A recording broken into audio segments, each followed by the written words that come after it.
It is the book club, episode 17.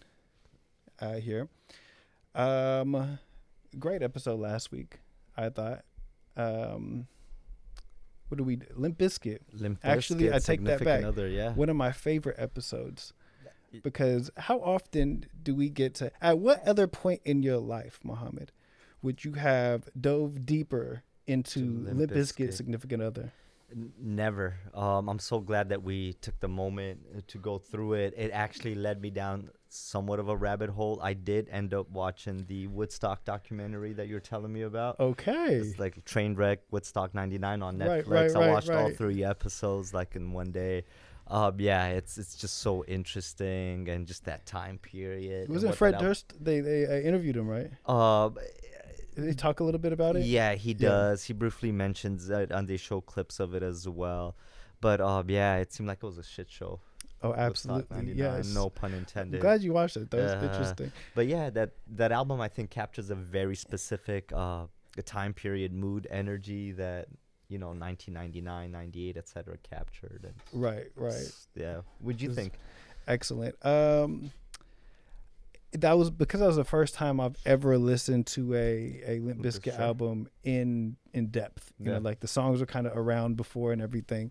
It was cool, and it was cool to also, like, you had pointed out that Break Something was it was in Tony Hawk Pro Skater. Was it a different one? Was it something else? Yeah. I can't recall. I can't recall it either, but it was another one. There was the one with Method Man that it came back to us as soon as the hook started. And I remember, and I think those moments were kind of cool because this had to be around like 2001, 2000 even, like 99, 2002. So it was really that 7th grade, 8th grade, like middle school. Like the middle school, I think is interesting because it's like the first time you're kind of beginning to find what your taste is. Sure. And I think kids have it now interesting in a different way than how we had it, because basically, at least for me, finding out what things were like my taste. There's only like maybe 3 channels that had music on it. It was like 3 or 4 radio stations that they were there. Other than that, you're maybe buying a CD, but you don't really have the funds like that, or maybe you get it for Christmas or something, So really there was a very limited space to kind of find what your taste is. Yeah. So, those early TRL episodes, like coming home from school and like seeing like CMC. Carson Daly, CMC. Yeah. So like going back and seeing like Limp Bizkit is like, wow, like I wasn't like this huge fan, but these songs were places, and these kind of take me back into a certain time in my life in a weird, and like the oddest nostalgia I've had on this show. Sure, I agree with that, and it's funny you mentioned MTV, just the documentary, and just looking back on the 90s itself, how much influence they had on music culture back then. Right. And they kind of dictated what is popular and hot and what is not, the side of radio, more so than radios, of course, because the radio ultimately just reached your town. Right. MTV was, international.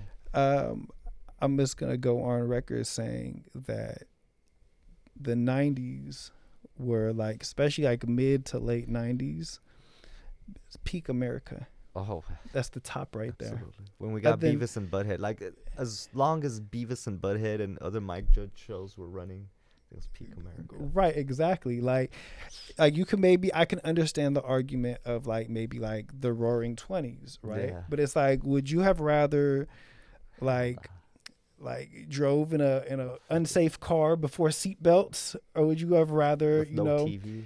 Ate fucking the like the first time Lunchables dropped the joint with the burger in it, that cold ass burger with that cold ass slice of cheese, but you could eat it anywhere with like a generic cola. Yeah. And then you had no licensing, generic cola. Like you couldn't do that back then. You could maybe see Sinatra. Sugar. Exactly. Yeah. But we had Dunkaroos. Right. It was just a different time. It was a different time. If it was the 20s or the 90s, man, definitely 90s. Right. It has to be 90s, right? You got Game Boy Pockets. Exactly. You had a video game choices back then. I don't even know if they had arcade in the Roaring 20s. Like it couldn't have been that popping. Like I don't think it was that poppin' either. Right, it's pre McDonald's. Yep. You know what I'm saying? That's pre Applebee's. Fuck that. Nah, 90s America, peak America. If you disagree, let us know when peak America was. You had like 2 choices for comics. Timo said Beavis and Butthead do America greatest cartoon movie all time. It's up there. It's definitely up there. I think that I don't know if you can call it, but I know it's like puppets though. But Team America. Oh, I've seen. Okay, I haven't watched it's it, kind of like, but I've seen the trailer. Right. Funny enough, I had seen it was like the making of that movie, and they said they hated doing it because puppeteering is so hard. Sure. You know what I'm saying? And like for such an extended period of time, like, and I don't know if they're doing the actual puppeteering, but having to, it's hard. Like they say the hardest thing to shoot, like as a videographer or director, is dogs and kids. Sure. Right? Because it's just so hard to just, so puppets is probably up in the top 3. I probably round out the 3 because you're, having to get the exact movements. But shout out to all my puppeteers out there watching. Get a puppeteer on the book club. If you didn't know, November is a official puppeteer month. Right, it exactly. Is puppeteer month. Yeah. So shout outs to all the puppeteers out there. Shout out to all your puppeteers. November, hit us up. We need to have the actually at the end of the month. We're gonna have a puppeteer roundtable. Like, you think puppeteers have verified check marks on Twitters? No. No. They don't have fan pages on Facebook. None of that. No, they don't have like no subreddit. Official. Exactly. There's bullshit. no. To all my puppeteers, maybe they need to get unionized. Maybe they need to like start a union to be able to. And you know what? We'll start that union. That's what we're gonna do. We definitely can do book that. Club, puppeteer union. Y'all need to. I mean, if people are still hiring like clowns for birthday parties, puppeteers need to get in that lane. You know what I'm saying? Clowns be outsourcing puppeteers and just sometimes doing it themselves or getting their assistants to do it. It's bullshit, man. It's not the same. So it's like talking about clowns getting their puppeteer effort. Dogs and children, Right, exactly. Yeah, they do crappy shows, and then kids get used to shitty puppeteer or puppet shows. So and they don't want it no more. It leaves a sour taste in your mouth. Like, I don't want to watch puppet shows. Do you want to watch a puppet show? Would you other than Team America, because we established that's so good. If it or like was Jim Henson shit. If it was like the Jimi Hendrix of puppeteering, I do. You know what I'm saying? Exactly. If it's like the Beta, right? I want to watch high quality puppeteering. It's kind of like football. Like, you don't really want to watch high school football because the skill level is glaring. You don't watch Canadian Football League, whatever. You watch the NFL. CFL. You want that's the best of football. CFL. I need the best of puppeteering. Yeah. I need because you're right, Henson. And then that might be the fucking. You're right. That's it right there. I forgot. I recently found out that he created the puppets for something, and I found it really strange. I forgot what it was, but it was something just so odd. Other than, I think, Yoda. He did the original Yoda for Lucas. Oh shit! Right? That's right. That is right. But there was something else that he had a hand in. I think he did the or his company helped make the costumes for the OG the Teenage Mutant Ninja Turtles movie, something like that. Oh, yeah, okay. Like but yeah, no, on some real shit, like that guy really was a master puppeteer to the point where like we know Jim Henson, Right, that's the name we know. It was like your Garth Brooks theory of like, there could only be one. He's the, rest in peace, Jim Henson, man. For real, he was a fucking real one. Yeah. Because that was Kermit and them, right? Yeah, and I think he even did he even begin Sesame Street originally or have a hand in it? I believe he started it. Right. I know it's not associated with him to the length Muppets are, but I think, yeah. Like the track record, Yoda, Sesame Street. Nah, he's that guy. Timo said, Pop said during the 70s they would be so bored they would watch Stray Cats and then proceed to put them in pillowcases and twirl them. So for sure had nothing in the 20s. Yeah. Right. They probably didn't even have the pillows to twirl cats in the 20s. Although you know what, that's how like time is like a flat circle because I think I just seen a TikTok of somebody with a cat in a pillowcase swinging it. So like that as a pastime has never stopped. That's like been kept alive. It's coming back into the mainstream, but it went underground for a while. In a dangerous way. Cat twirling, exactly. Do you guys remember like in movies when they showed like kids from like the old days playing, they would have this wheel and they would spin the wheel with a stick? like they'll roll the wheel and then they'll just keep pushing it Oh along yeah, with that yeah, yeah, stick. yeah, You yeah, know what yeah, I'm talking yeah. about?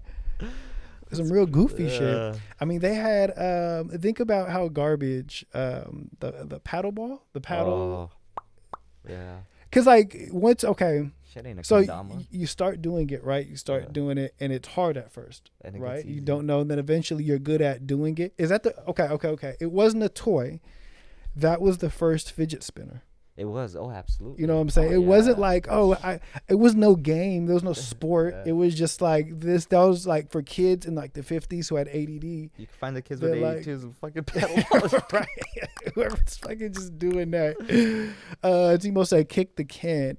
Ooh. Kick the can are almost, it's so goofy that I almost feel like sometimes it's a like a myth.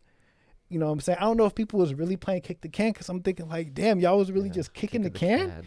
Just over and over. Like there's no goal. There's no like shoot it through, kick it through this hole. It was just Kick the like, let's can. just kick the can. That's it. It's fucking crazy. Although cans, I will say back then were higher quality though, at least. You know what I'm Sturdy saying? enough You to can be probably kicked make around, a good, yeah. exactly, today's Something good to cans, kick. that new aluminum bullshit, it's not the same. Oh, Coke can They'll used just to be get like stuck in a your foot nowadays. You kick them shit, it's like part of your shoe part now. of a toe. Right, exactly. Got steel toe boots. Nah, back then those Coke cans were made the same material that Fly like off, yeah. the Ford Plymouth was made out of. Like I understand the appeal now. Like you're kicking something sturdy, hard. You're getting some sort of adrenaline rush. Right. You know, makes much more the sense. thing's flying. You know, You get like some feel a air little on strong, it. Right, yeah. exactly. Kick the can. If you played Kick the Can, hit us up. We want to talk to you. We just want to see what it was like. professional can Um, kickers.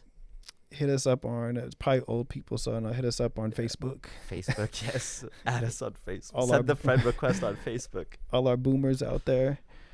So this week, Yep. new release. Yep. It's Thursday, which means it's Friday on the East Coast, which Yep. means it's probably Saturday in like Australia, some shit, or Australia hasn't started. Forget how that? that goes. But 12 a.m. and 47 minutes exactly in the East Coast. exactly. So if you're watching us on 12:47. that late night time, or if you're I from London town watching us in the morning before you go to work, welcome. A little after midnight. Which brings us to our topic, That does bring us our to theme. Yeah. It is after midnight, so everybody's after midnight except us. So this is for all you I out know. there, We're our living viewers in the from, past. We're in the 20s still. and all of these songs. Actually, we found 4 songs that were all time related, but time in the early of the morning or the late of night, depending on how you in look the at literal sense, not even a philosophical at the very least. it. Right. So the first song is called After Midnight. This is by a band, Phoenix. Are you familiar with Phoenix a little bit? No, I'm not. No. Phoenix actually ended up making some pretty big songs. So they were like a band that I had found kind of the album before this, Uh-huh. and it had a song. It was actually I'm not even gonna act like I was out here looking for it. It was a song that they used on the show Entourage. Okay. And Entourage was gotcha, on, gotcha. and I was like, oh shit, let me look into them. And then they released the next album, which was like 1901, and that was pretty big. Like I'm sure Okay. you've heard it, like Apple commercial probably had it or something. Gotcha. This is their new album. I haven't heard from them in a while, Okay. so I don't really know what they're up to. Alpha Zulu.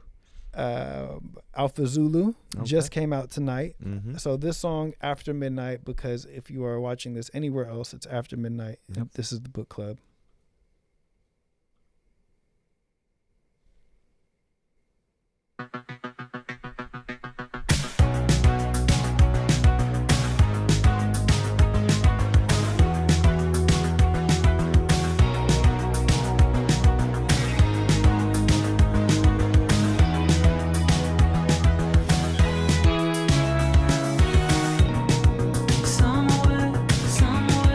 Somewhere to go.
That was After Midnight by 1901.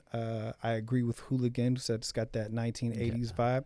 It's got that 1980s vibe that was like that that coming of age, like John Waters movie type shit. Like I could see it's like a modern Breakfast Club will have this. You know, I could totally see that John Hughes one. Yeah, I was also imagining it playing in the movie Driver. Just on a happier, chiller scene. Right, like the Ryan Gosling movie Driver. Something along the lines of cool that. vibe. I said John Waters. I meant John Hughes. Hey, but shout out to all the Johns out there. Most Johns out there. Johnny Rocket. Johnny Depp. Johnny Depp. Johnson and Johnson. Johnny Carson. Is Johnson a part of the John genre? Nah, unless it's John Johnson. Got it. You got to go double up on it. But Johnson it's got its own subgenre inside of there. That makes sense. Okay. John, Johnny Quest. Shout out to Johnny Quest. Hope you're doing good out there. You know what? Fuck it. He's Johnny not a John. Be good. Okay, Johnny There Be we go. Good. Hey. He's not a John, but shout outs to Haji as well, dog. Shout out to Haji. Yeah. Johnny Quest in there throwing Haji too, man. Shout out to Haji. Shout out to Dr. the Bennett. dude with the monkey in Captain Planet. Hart. Oh. Shout out to Hart. Yeah, what was Hart's name? I don't even run none of their names actually. I just knew them by their power. Yeah. The Native American one. Right. Yeah. You know what I will say though? They gave him the worst powers. Like Hart, what you supposed to like wind, hard as fuck. Yeah. Water, Wind, dope, earth, earth, fire, yeah. and then you got Hart. Like I forgot what he even did. I think he was just like love. He just wanted to talk it out. Just talk it out. He came through for the hug after Pollution got beat. Turning the other cheek. That's exactly right. Right, he got his ass beat. Imagine how dope Captain Planet would have been if they just used the other 4 powers and didn't include Heart. Right, he was holding him back. Shit up. Yeah. Right. He would not have. Okay, true. He came in because it was like I will kill everybody if like we don't have. You pollute. Right. You drop that fucking gum wrapper on the floor. You're dead. It's like, no Heart. Oh, Johnny Tsunami. Hey, now we're talking about some real Johnnies, baby. Johnny Bravo. Johnny Bravo. Johnny Carson. John Doe. John Doe. John Doe. All my John Does out there. Pope John Paul II. Only cancel Johnny. Johnny Football. Johnny is you know what, if we're talking about like peak America in the 90s, John is that peak American name. That's classic. John Smith. Yeah. Right. John Smith. That's that colonizer. Yeah. John Joe. Next we got 1 a.m. freestyle. 1 a.m. We've advanced an hour. This is by Joji. Joe being short for John. Do you know who Joji is? You ever heard of Joji? I don't know who Joji is. I don't even know, because we're just looking for times, because after midnight, that means we get into 1 a.m. Hey, hold up. Shout out to John Wick. John Wick's a top 10 John. That's a good call. John Wick is a top 10 John. Yeah. All throughout this episode, if y'all got some Johns that y'all know that need to be in the John Hall of Fame, let us know. John of Fame. The John of Fame. And the John. You already know. This is 1 a.m. freestyle going further into the night. It's probably 1 a.m. in England, maybe. Notice maybe it's London a freestyle too, so it's about that time, that hour where you're just rambling on. Exactly. Very true. So whatever comes out, comes out. Made this to fucking science right here, baby. Right. And let's get into it. It's Joji.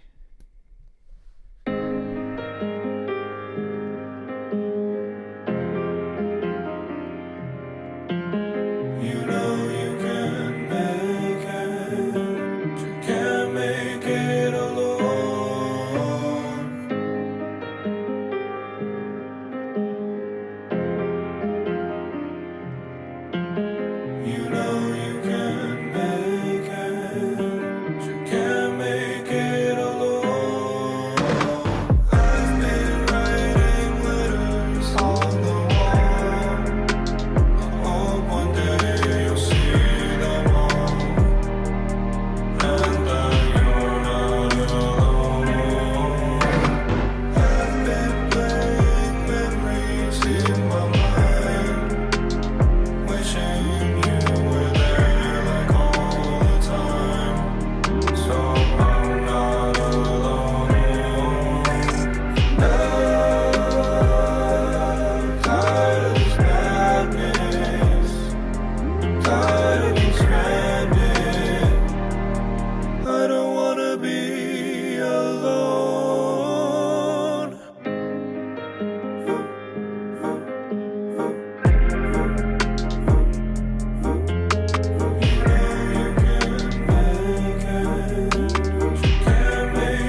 I liked it.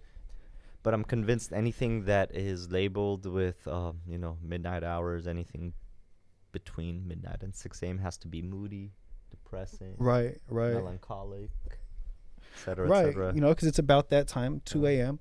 And I felt like it gave me that. I felt like it Yeah. gave me like just the it was like that little like James Blake taste that I like. You know what I'm saying? I like to nibble at that genre sometimes because I'm not always in the mood. It can be a little bit too moody sometimes. Right. But if I'm like here when matter of fact, Timo said it'd be good for electric rabbit hole playlist. I actually agree. I think it'd be perfect for that. I think it's that kind of melancholy is a great way to put it.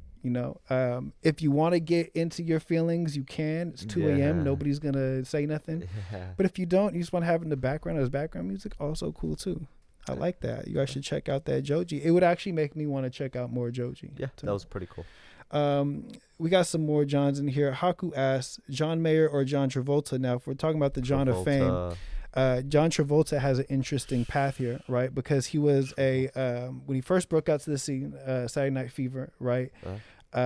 It was almost like guaranteed. It looked like he was going to have a John of Fame career, right? Oh, yeah. Then he fell off. That's true. And he was at risk of not making the John of Fame, but he hit that Pulp Fiction, saved his career. He's back in the John of Fame. Just for you guys to know, John Travolta, hit us up if you want to be inducted live at the right here. John Mayer got classics. If you got classics like that, JFK. I'm in. JFK is probably the number one in his book. Haku got his own acronym. Really, when we talk about Johns and like JFK he might only be second to John the Apostle because he has a book in the Bible. Like that's Bible most sold book of all time. Bible went triple fucking quadruple diamond. That's true. That So, shit like, does sell. Best-selling book. Best-selling Best-selling book. printed book of all time. Every year. Yeah, He's it's up there best-selling book in of the all Johns. JFK's close though. Like I'm It's open tough. for the debate. I'm open for the But debate, how are you gonna compete with an apostle? That's JFK tough. did it. Right, He did right. it. He's just a man, as we know. He competed with an apostle. Right, He's he neck went to neck. And my book is toe-to-toe. next to hey, JFK may even be up there, man. That's a good one. John Lennon. John Lennon is up there in the Johns Hall of Fame. I think if John Lennon was still alive, I think he would have fell off though. I think he would have I think he might have. He got out the game at the right time. He got out the game at the right time. I don't like John Lennon much. Neither do I like Yoko Ono. Which is funny because the artist that we're gonna cover later on, I guess this album was compared to having a Yoko Ono sound, but we'll get to that later. So no, John Lennon vote for me. I like him as an artist, musician. But not John of Fame material. Just so because of the controversy. First, John canceled from the John of Fame, despite having the talent. That's true. That's true. That's in the same way that I they hate don't saying it, man. they don't have Barry Bonds in the Hall of Fame because of steroids. Like they got John out for racism. Sorry, John Lennon. Yeah, John you're Cena out. top 5 now. Absolutely. That's what we're talking about. That's the kind of material he is for sure. Top 5 John. Absolutely. I think you can Great say without wrestler. a shadow of a doubt. So good, yeah. Cool John. Yeah. Hey, Cool John's in there. I fuck with Cool Pigeon John. Pigeon John. Yep. There's some good Johns. Keep the Johns coming as we go I'm through. gonna fucking throw one last one out before we get there, but John Carpenter too, man. John Carpenter. There you go. Hey. Classic director, yeah. I love Right that guy, there. yeah. So much good horror. The next one we have right here. Lil Jon. How to say Lil Jon? Lil Jon's he's in top 10 for sure. Could we forget? Lil Jon is a classic. But wait. Does the lack of H disqualify him? No, we Not got at to all. let him in because Not at all. the John of Fame goes by Any type of John, It's more phonetic, including than spelling. Wands. Including Wands. That Including was right, Wands. right. Any variation of John is acceptable from any part of the world. Wands was actually John the in John of Spanish. Fame in the early Juan. 2000s actually opened it up to Wands. So shout out to the John of Fame. Just as recent as the 2000s, it Just wasn't recent, open right. to all Wands before that. What kind Not of bullshit that. is No, that? they kind of did like their own Grammys thing where they had their own Wand of Fame and John of Fame. But John of Fame said, enough of let's just create one. I'm so disappointed it took the 2000s for this shit to get done, man. Right, exactly. I mean, one of fame, you guys have to do better, but that's why we're on the Who board was the now. first Wand of Fame recipient? First one of fame, I wasn't aware of him, but it was the first one to like he built running water in Mexico, like a well. Oh, Like it was like shit. way back. They had like him like a posthumous Oh, one of fame. It's like the first one. oh, that's really cool. Yeah, there's been some one sits, but that's just one that I remember. For an orphanage, you said? It was for orphanage, and it ended up being the design that he used for the whole village, and that's like the modern well is actually by Based Juan. on what Juan's design was. So when early conquistadors came to South Yeah. America, they seen it. There was no patent attached to it, the well, and just stole the design. But Juan was he went to like the patent police. Uh-huh. And it was like, hey, they can't just take it, but he didn't get the copyrights on It's it. funny because the one you're actually mentioning is Juan Erigat, where the word irrigation actually comes from. That is Yes. okay. It was yeah. based on his name, Irigat, where the word irrigation comes from, and he first established that. I was at that one of fame ceremony too. It was the first one, the inaugural. I was at that one. Shit. I met his. It was like GSTI. great grandchildren. Oh. Once, so I got to meet them. I actually got a picture on that. Checked out on the book club Instagram. Got the Yep. picture with them. That's sick. Don Magic Juan. Oh man. He was somebody who went early into the Juan of Fame, but then they now put him into the John of Fame. Yeah, Don Magic Juan. He was definitely one of the early ones. Johnny Cash. Johnny Cash is a top tier. That's the elite Johnny Cash. Agreed. Yeah. Johnny Cash is so elite that he's the one person that like music snobs, like if they don't want to, it's like, oh, I don't really like country, but I like Johnny Cash. That's when I like Johnny Cash. I like the Johnny Cash type of country song. You know? It'll be the same shit as the other country that's got a different guitar. But shout out Johnny Cash, though. Rest in peace, Johnny Cash. R.I.P. The next one we have right here is 2 a.m. after the 1 a.m. freestyle, taking it to 2 a.m. This is Arizona Zervas. Once again, I don't know anything from. Are you kind of familiar? No, again, it fit the theme perfectly just because we were choosing songs that were just released that it just all happened to have this overall theme of being, literal time. So any artist that fit that worked, and Arizona Zervas did. So I don't even give a damn if it's opera at this point. I'm just so glad we found something. Exactly. Yeah. After midnight, 1 a.m. freestyle. This is 2 a.m. 2 a.m.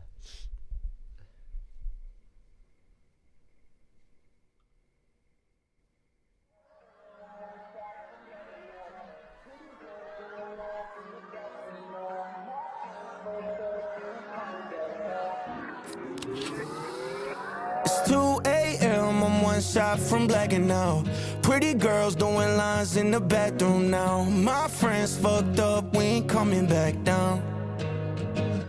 All my haters bitched out, they pissed now. She like, oh my God, rich dad. Big house at my show with a out. Them shits bounce, I'm too faded, need to sit down. I'm lit now, drink got me like, whoa. She said she ain't done this shit before.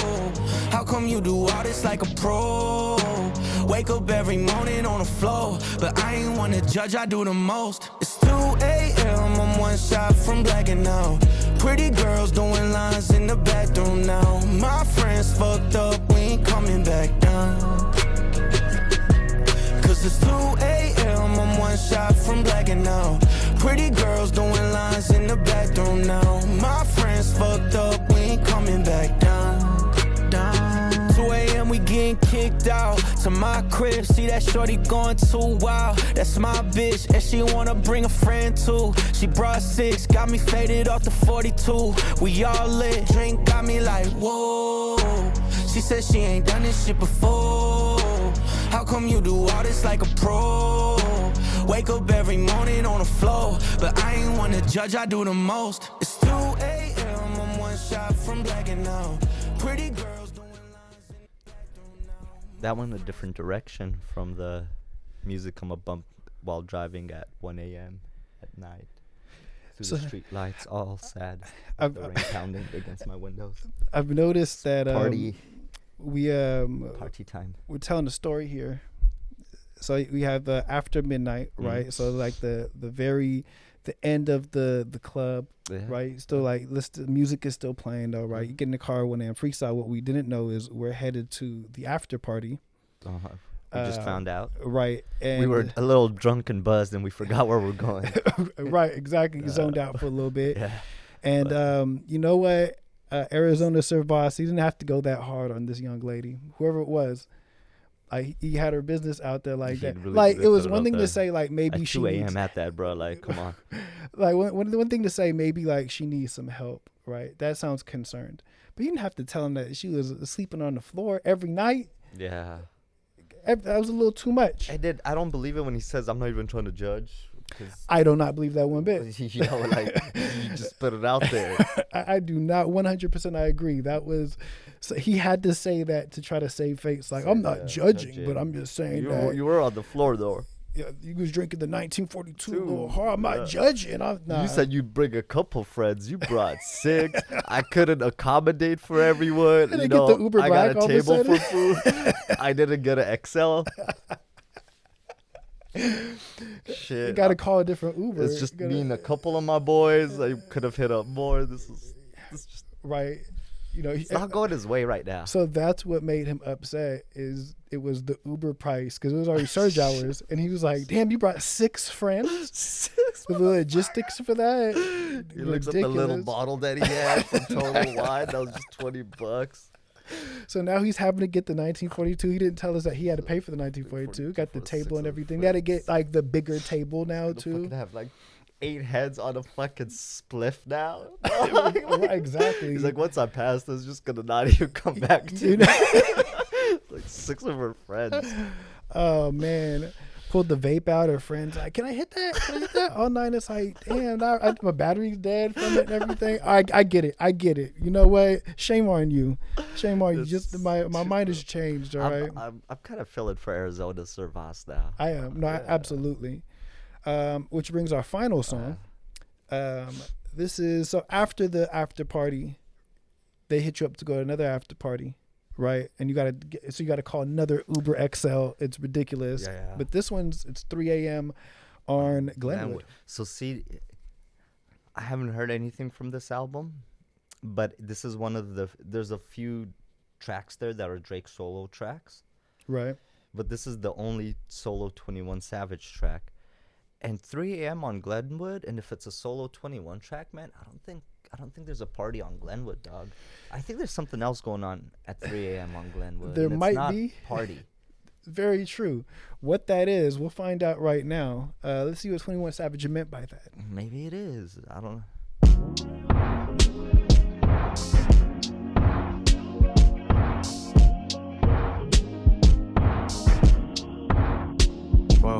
I get rid of all the smoke like OZM. Shawty got that real jelly of petroleum. Niggas acting like my kids and they be older than him. Can't believe they kill Skinny, I really growed up with him. I'ma leave a lot of niggas covered in roses for him. Spray the witness, I ain't leaving no Jehovah for them. Won a Grammy and I couldn't even show it to him. Put my face inside the lineup, niggas know that I'm him. Anybody speaking on my brothers got stepped on. Pull up from the 3 like Stefan. And the coupe ball headed like the other Stefan. Put my kids in private school so they could get their prep on. Think my heart made out of Teflon. What? Think my heart bulletproof. You ain't got a mask, I can show you what a hoodie do. Put a screen tight to your eyelids, cover 2. I think they on the left. Roll the window, hit the lights, boom. Everybody wish they switched sides when we coming through. Everybody wish they was inside when we coming through. I pray that you ain't on the other side when we coming through. PTSD and I mean it. Nigga Johnny got killed and I seen it. I can't fight with these demons. Top shot a nigga, I got gunfight for these demons. Hope you know you gotta stand on all that shit you been tweeting. Took some real niggas from me, I could kill the whole world and I still won't be even. I be thinking about my brothers while I'm shopping in Neiman's. Real gangster when I'm gone, carve my name in the cement. Watch these hoes when you rich, they play games with the semen. Trials and tribulations, I face them. Prosecutors probably wanna case him. See my ops, I jump out and chase them. I ain't trusting white, nigga, I never mace them. Love for all my artists, nigga, I never mace them. Shit, that's probably why they hate him. Trying to get my brother out of jail, I'm like, hey Kim. Cut from a different cloth, he never let it break him. Look at my advance and make me wonder what I make them. But I own my master, so I can't do shit but thank them. Video visits, he be smiling on FaceTime. Passionate, I'm talking with my hands, these ain't gang signs. You don't know Larry Tate, man, or CJ, you ain't one of mine. Braids on my neck, nigga, I ain't got no hang time. Nigga, I ain't got no kicking for you. I don't wanna make friends. I don't wanna make amends. I'm chasing M's. Yeah, facts. 21. Dope. Do you listen to a lot of 21 Savage? Not a lot in the sense of everything that he's released, but I really do like Issa, the album, a lot. Like the album that he dropped with Metro Boomin and Offset. Was it Beware of Dog? Oh yeah, I remember that. Yeah. Or was it just Beware or Beware of Dog? That's the one that had Ric Flair flow too. Yeah. Ric Flair. Yep. Ric Flair. And then I really always look forward to his features. I did see him live. Funny enough, about a year ago on October of 2021, I went to see J. Cole at Oakland. Yeah. And 21 Savage was there as well. Unfortunately, they didn't give him a set. He only came out for A Lot and the track that he has that he's featured on Off Season as well. Right. But nothing of his own material, which was kind of sad because I had kind of studied a few of his hit songs at that time just to prep for it. But yeah, so he's like, I like him in the same. I put him in the same pocket as like Kodak Black's out there for me. Right. They have a special place, and there's a special mood for them. Yeah. What about you? I remember the first big, and I don't remember the name of it, but the first big mixtape. Okay. The one that had everything on it, like just I can't even think of any of the names off the top of my head, but I enjoyed that. I liked it, and it's had to be like 2013, 2014. So this is like, to give context to that, trap had kind of had a reworking, and like that Migos kind of ushered in a lot of Future was popping, and then there was these smaller artists, Young Thug at the time, 21 Savage, that were kind of releasing mixtapes, albums, like they were the beginning of that. So and it was like a lot of Metro Boomin production on like all of these tracks. But I remember liking that mixtape. I listened to that one a lot. And then the album, that's what had that. I got 1, 2, 3, 4, 5, 6, 7, 8 M's in my bank account. Like that was the big single from that album. I think that is right.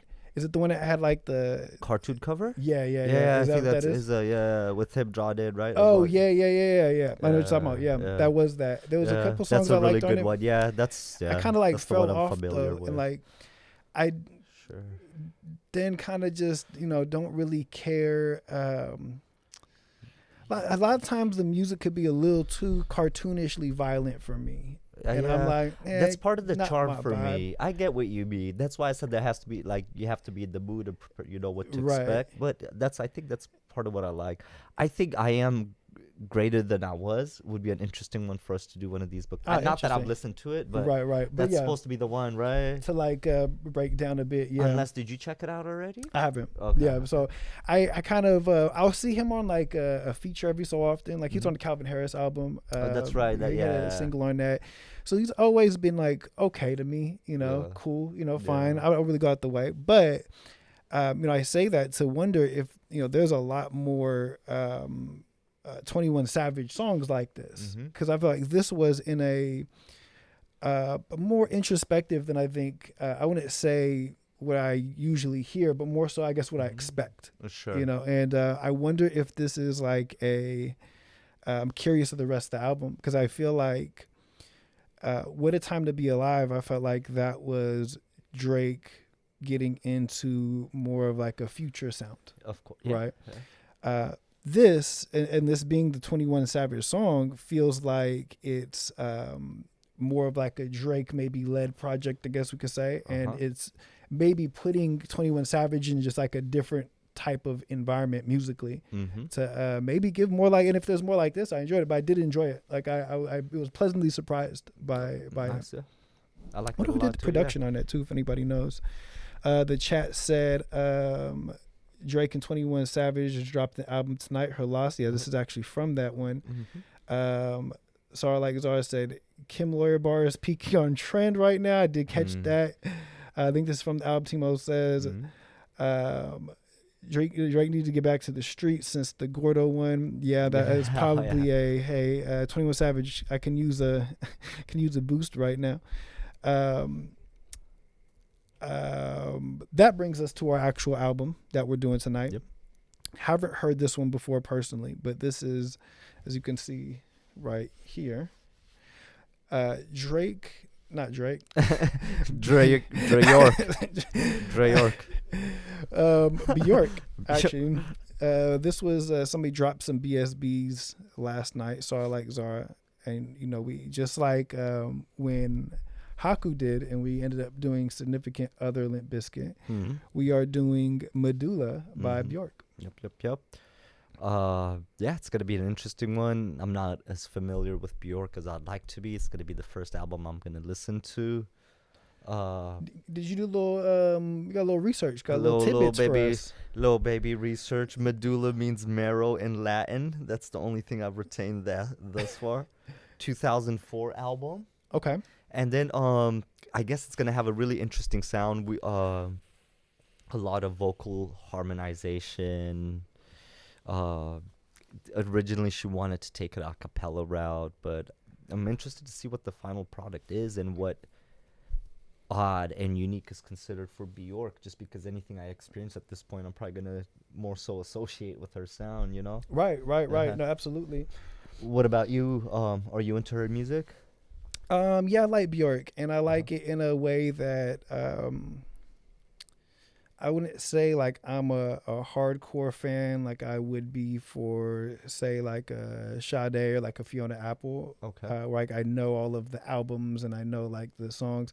Bjork is more like I'll ask Siri to play Bjork. Okay. And songs like Bjork, because I know I'm gonna get that sound. So I couldn't tell you. I can pick out songs, but I couldn't tell you like, well, this was on this album in this year, and she was inspired by, you know. Sure. So she's cool, but this is gonna be the first time that I've actually like consciously I know the name of the album. Like there's a couple other albums. And actually, I used to get a lot of Bjork because it used to be the U CD would be on sale a lot at Rasputin. Oh. So I would pick up a lot of Bjork because it was just like $5, $4. Sure, so I had like a lot of so CDs. many records, like, you know, Right. during her time, and yeah, I mean, so much physical. This copies is were this is the pioneer of that Billie Eilish shit.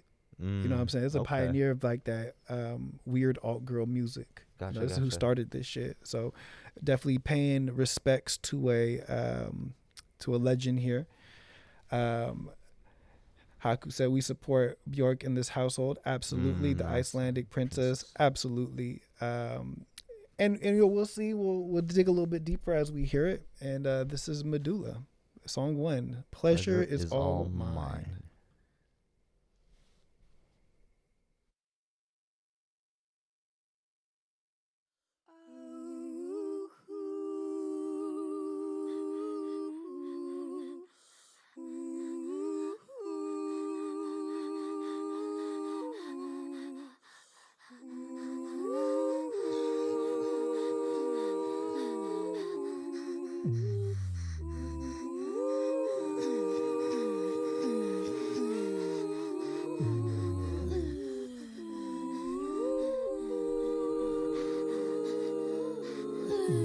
The pleasure is all mine to get to be the generous one is the strength.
And that was song 1.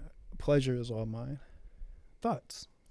I see what they meant by using vocals as beats, just the and the harmonizing. Interesting intro. Yeah, I can't wait to see where this album goes. I wonder what pace it'll be, how it'll pick up, where the lyrical direction's gonna go. Interesting stuff so far. What'd you think of the intro? Is it what you expect? Yeah, definitely what I expected. It's like it's been a while since I've actually sat and listened to Bjork, and I get the feeling of like when I listen to what I'll call kind of like how we have like Fairfax rap as like a subgenre that we coined. I would call it like VH1 pop. Okay. Where like the like obviously like Fiona Apple was around the same time, like Alanis Morissette at the same time, but like further out into like the 2000s, like the Sarah Bareilles, like that kind of like pop you'd only really find on VH1, and then maybe like a Grey's Anatomy scene or something. Okay. You know, like it would be used for like those kind of environments.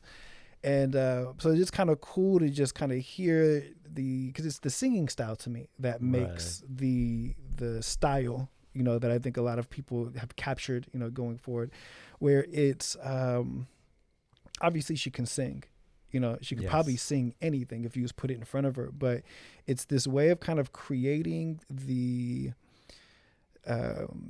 really being able to set the setting with that kind of slinky, the way she singing. sings it. Yeah. That's a great point. Yeah. But overall enjoyed it though. Yeah, same. Like Lee as well. And then Imogen Heap, Bon Iver, Francis and the Lights, got that influence from, right, exactly. Absolutely, like that. I can't even think of more artists that are I'm gonna think of them as time comes.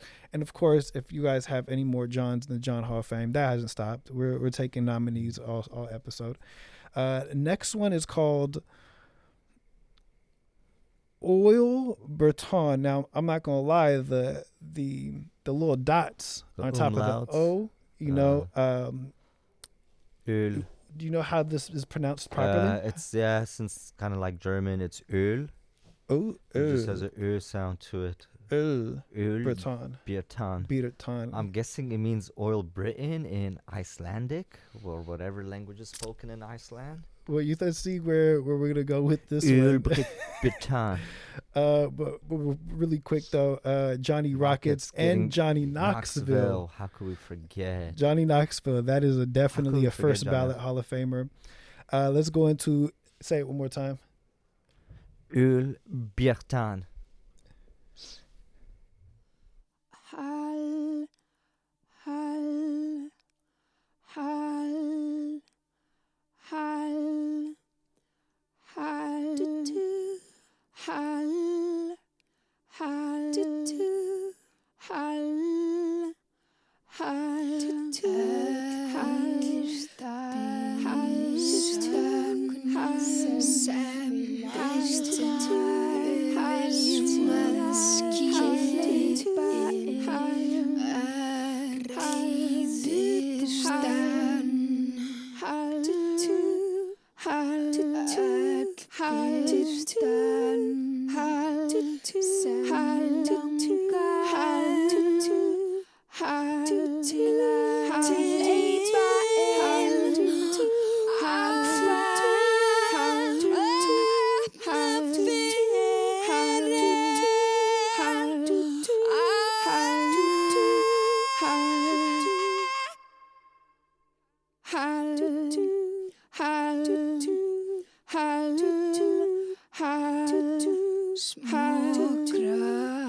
Interesting. The placement, just it feels like it would be an interlude, something more so sandwiched in between the album. But for something like this to show up so early on the album and just take it that direction, I'm guessing we're gonna see a lot more like that. Right. I didn't expect that whatsoever. I think that from the second offering here, I think we could make the assumption that this is more of Very experimental. Right, experimental art house ish, Yeah. even, and to and she does a lot of avant-garde is the word I'm Yeah. looking for. A lot of her work is avant-garde, but she was still wildly popular. And I always think that it's really cool when and not just a in her prime, not just like a cult classic following or cult following, but like a legit, like, sold a lot of records. And I always like to see artists that can do that while maintaining her artistic integrity. I'm sure when she went to the label after the last album was like, yeah, I'm gonna do most of this a cappella, they were like, no. What do you mean? But how do you tell her no? And I think sometimes, like, experimental music needs to exist. Like, it's almost like you should be able to get a grant for making like you would get a grant to like be commissioned to do art. Like, you should be able to get a grant to do experimental music, because I think that, is it gonna sell records outside of Bjork? I don't know, maybe not, but I think sometimes, like, just things need to exist. You know what I'm saying? Like this kind of music, it's the same thing as like with those art house films where it's like, it's not going to bring in a lot of box office money. It's not going to really win a lot of awards, but it needed to exist. Like, people needed to hear this once, I think those that are worthy of existing do get the recognition. If that makes any sense. I think even if it's, art housey, avant-garde, fucking experimental, whatever it may be, I think it's also important for it to be digestible and something that not the majority of the public needs to relate with, or, that's why it's not going to be a box office hit. But I still think that ultimately it'll gain recognition and it'll gain its place amongst whatever form of media it is, right? If that makes any sense. Because honestly, some art house shit like legitimately sucks, and it's like, oh, okay, but we get it. Like, use some sort of pan shot and left the camera there for like 12 minutes, right? 12 words of dialogue spoken, or something that tries to be weird for the sake of weird. Like, I was watching, a few years ago, I really got into like David Cronenberg and all his different films. And I was watching all of the various films that he put out, or, mostly after he started putting out Hollywood films, and that's where it picked up. And a lot of these Blu-rays would contain special features where it would show a lot of his movies as a student, or, while he was just trying to get that recognition. And I sat through it and watched some of these, and like they extend like hour and a half, 2 hours and shit, man. Like, I chose to watch it, and I'm not gonna say it's like a waste of my time, because ultimately, like, I get to speak about it now, I guess. Right. But like, those are some of the most fucking boringest shorts and student films and shit ever, and it just fucking tries to be something for the sake of trying to be something. You know what I mean? I think that's kind of the slippery slope with avant-garde in general. Is it can very easily just be pretentious. Yeah, it all absolutely art film student, type of stuff. And I think, to your point too a bit, I agree to a degree that generally, like, the cream is going to rise to the top, and like the best avant-garde stuff is going to be stuff that you're going to end up hearing because it's going to be good. And I think that is, at least for music, I think that was said to be true maybe in like the 90s, early 2000s. But I do think that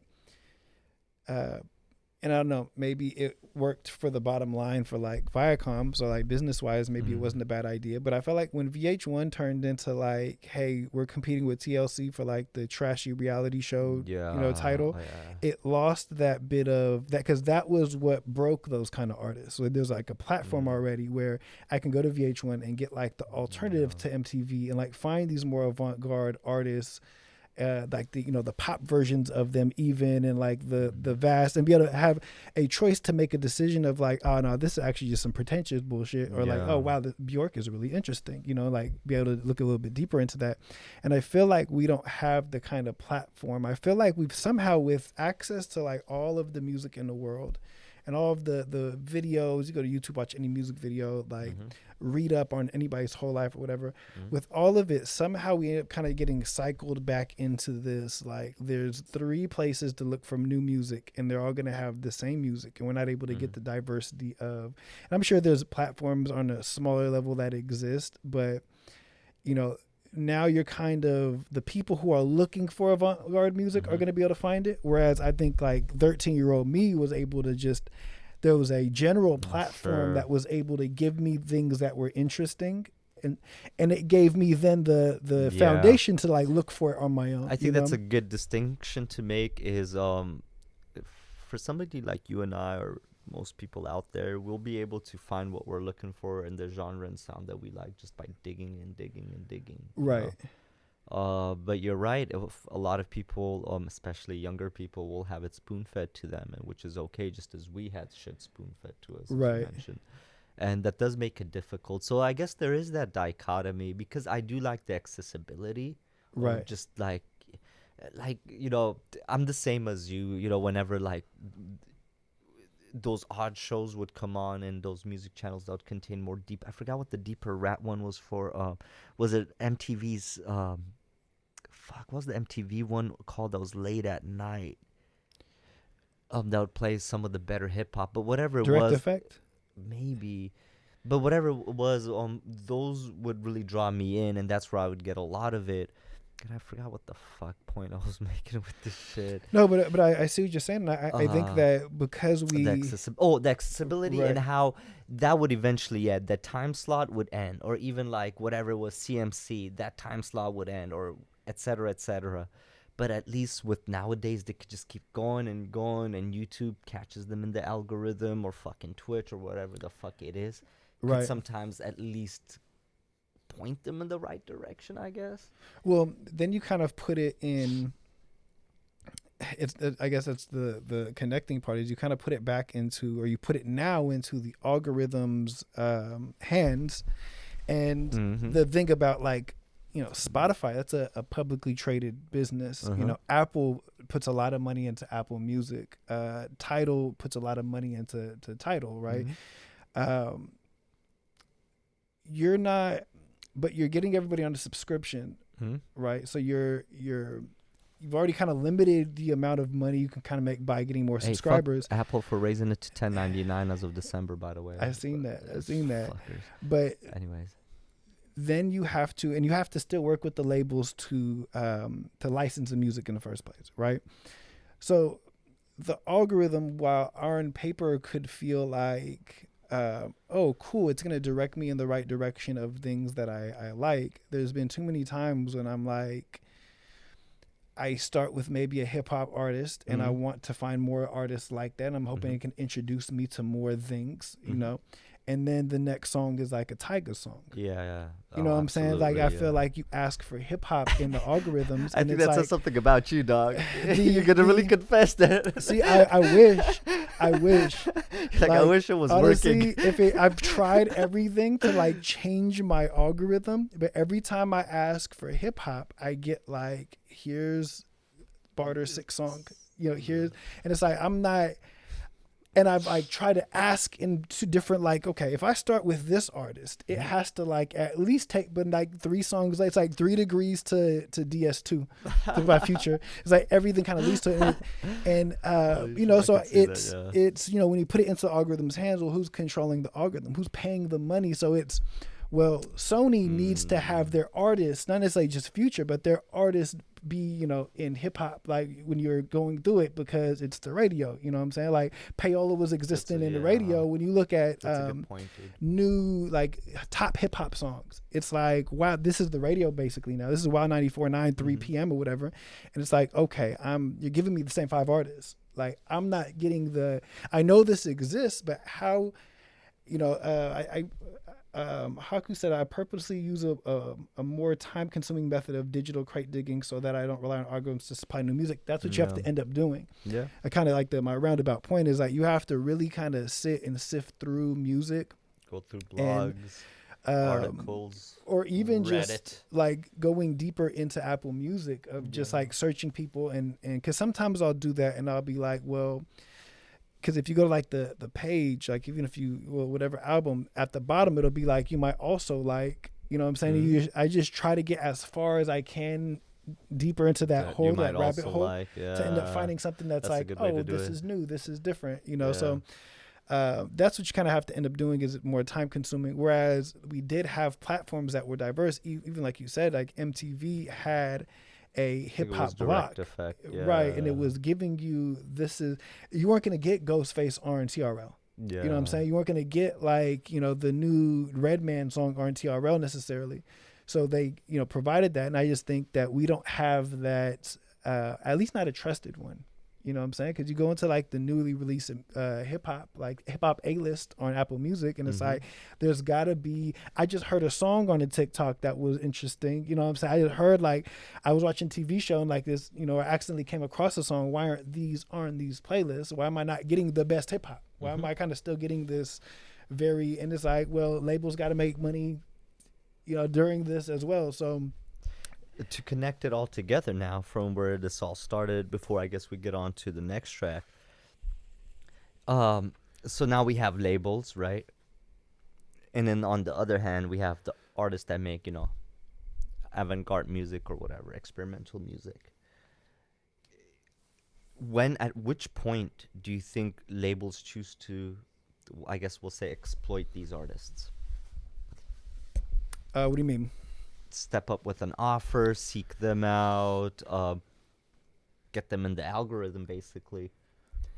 What do you think it takes what do you think it takes basically to get signed nowadays with uncommon sound? Not when you sound like the next artist or like, you're whatever, That's but a good question. Yeah. I think, unfortunately, that you need to go viral. Because what you need to force them to sign you. You can't be right. sought out. And correct. Like you have to force them to sign you on your terms. And when you're able to go viral, unfortunately, I hate that that's kind of the case here, but it is the case. It is, yeah. At least it kind of puts it into your hand some way, But I think when you go viral and you're able to have a proven track record, because that's what you need right now, is you need a proven track record of my music works and there's a fan base for it. I think that then it's just kind of a negotiation of fine, we'll sign you to then, and now you're kind of into the algorithm better.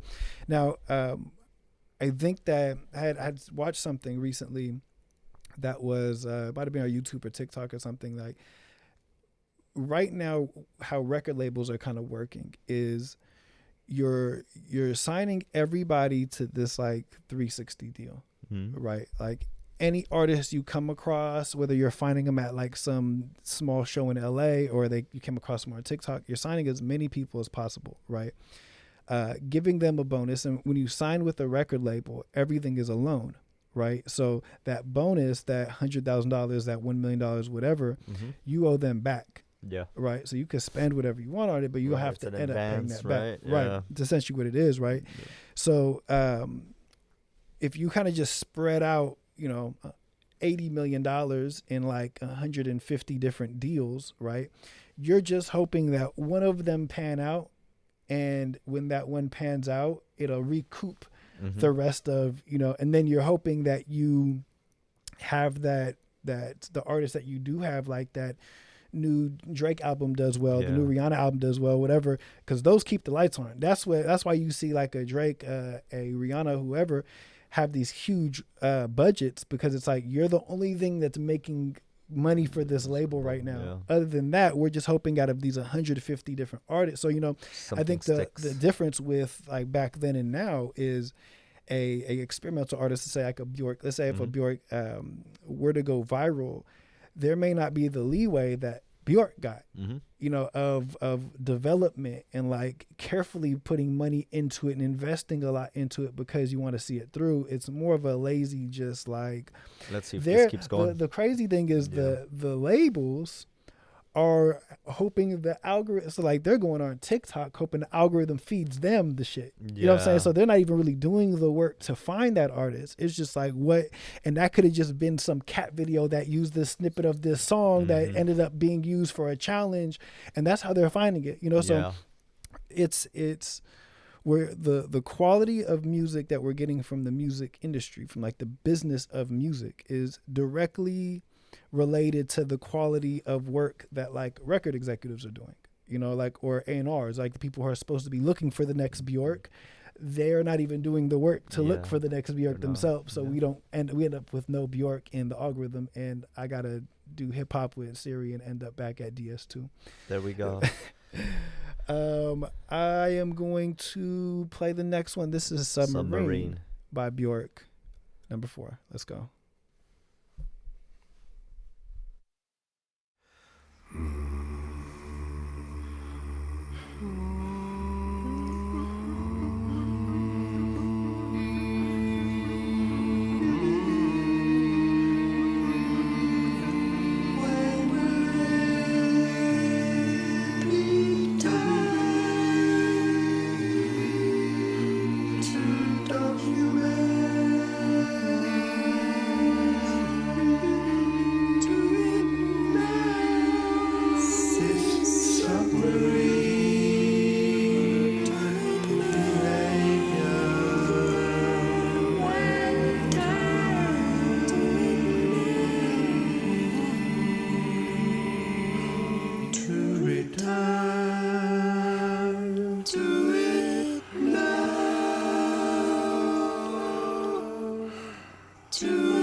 Submarine by Bjork. Do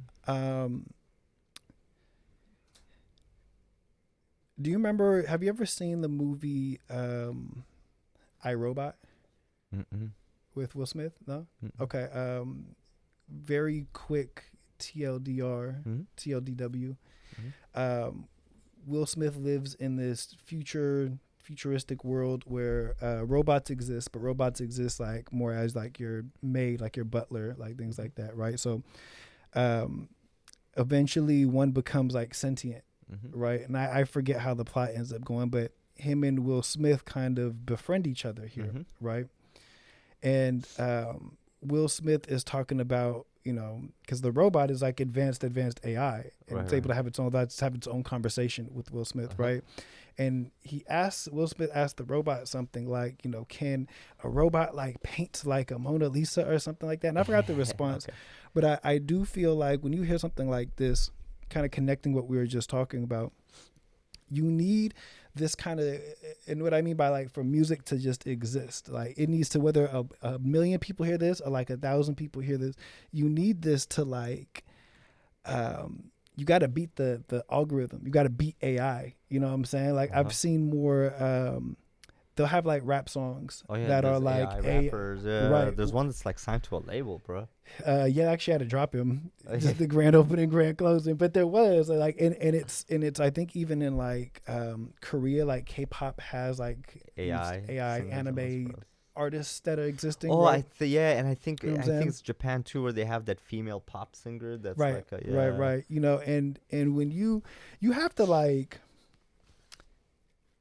I hope that So I hope that it weird. becomes more popular.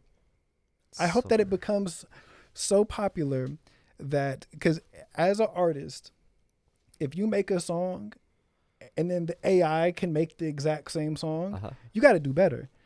And like that's why I like this song, is it feels like a AI breaker, algorithm breaker, because an AI can't make this. I wonder what happens if you throw these songs together in a generator and what kind of song it would make back. They Like have these now, yeah. They have these things. I don't know who the fuck does it, but you throw a bunch of songs in or lyrics or whatever, and then it just gives you a song back that kind of sounds like that artist. There's one for Kanye that's hella hilarious. I gotta play it to you in like one of her free days or like a TikTok short or some shit. But they did one for Kanye and just some ridiculous shit. So I wonder what one for Bjork sounds like. But you still need that original human element, though, of course. Right, just to right. replicate it, you know? Like and even the there's- replication won't be anything as good as what the original person would create.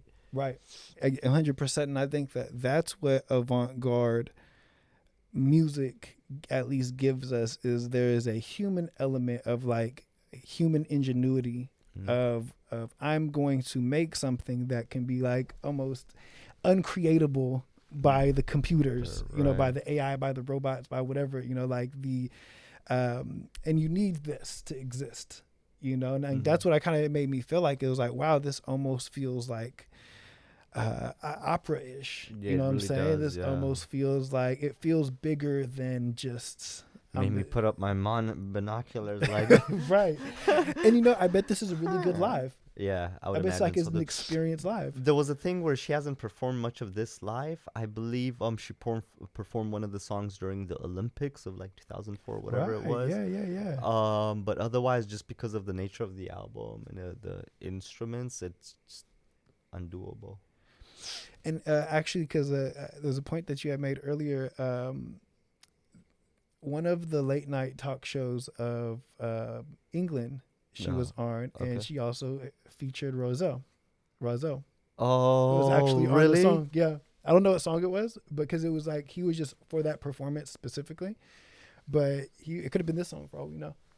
But he actually was. You called that. You called Holy that. shit! I don't even know if you're joshing me right now, but fuck. No, okay. dead ass. Dead Fucking ass. shout outs to Razel. We got to Shout get him on the out to book Razel. club. Roots Yeah. member, man. Right. Roots member Razel. Roselle, Scott Storch. Scott Storch, Early yeah. members need you on here. Roots reunion show, I but just the know. ones who aren't there no more. Haku said Hatsune Miku. I think that's the artist you're talking about. Right. Reminds me of the sound the Monolith makes from 2001 Space Odyssey. Exactly. Yeah, You need that. it's true. Good vibes. That's a good point. Next one we have is Sonnets / Unrealities XI.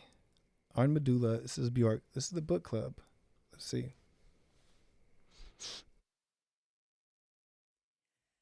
It may not always be so. And I say, and if your lips, which I have loved, should touch another's, and your dear strong fingers clutch her heart as mine in time not far away.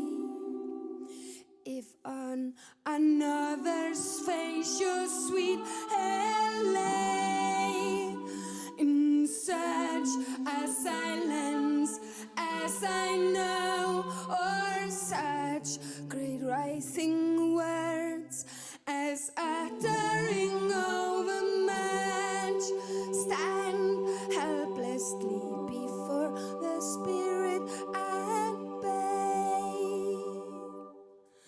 If this should be, I say, if this should be you of my heart, send me a little word that I may go unto her and take her hands, saying, accept all happiness from me. That is Sonnets and Unrealities. 11. 11, right? We love our Roman numerals. We here do on we do this. like our Roman numerals. You know, I think this was the song that made me realize, and I think that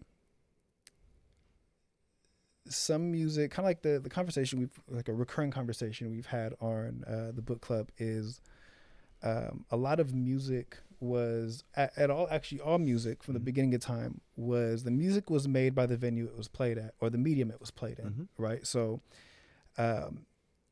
you haven't lived until you heard Beethoven at like the outdoor amphitheater by Beethoven in wherever.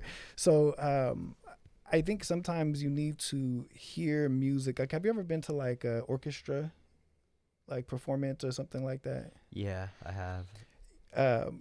The feeling of hearing it there would have been much different than, playing it like through headphones or like in your car going to work, right? And what was your experience like when you? Sure, I went to Symphony of the Goddesses for Legend of Zelda over there at, I think it's the Civic Center in downtown San Jose. Yeah. The one across from the convention center. That's Right, the Civic right. Center, right? Yeah, I think this was like 2014. I went. It was an official Nintendo one too, so they performed various themes from this Zelda games, and it was very cool. The lady conductress, I don't know. The lady conductor had a wand that was shaped like the Wind Waker from the Legend of Zelda. Oh shit! Okay. Yeah, the orchestra was there. It was super cool, and just like hearing a lot of great Zelda melodies live was just freaking amazing. But yeah, of course, it differs from hearing the 8-bit on the NES or hearing it even on the N64. Hell, even bumping the soundtrack or playing it off YouTube. It was just a completely different experience. Yeah, absolutely. Do you imagine this would be just a whole different vibe live? Is that what you're saying? Right. Oh, I think that this is one of those things Definitely. that you have to get it by hearing it live. It reminds me of something I went to. It's about to be the most pretentious live music going story I have. Right. It doesn't get any worse than this one. Right. But I had a friend. He was actually the choir director of my grandma's church, right? And he wanted to get in shape, so I was helping him like personal training camp, right?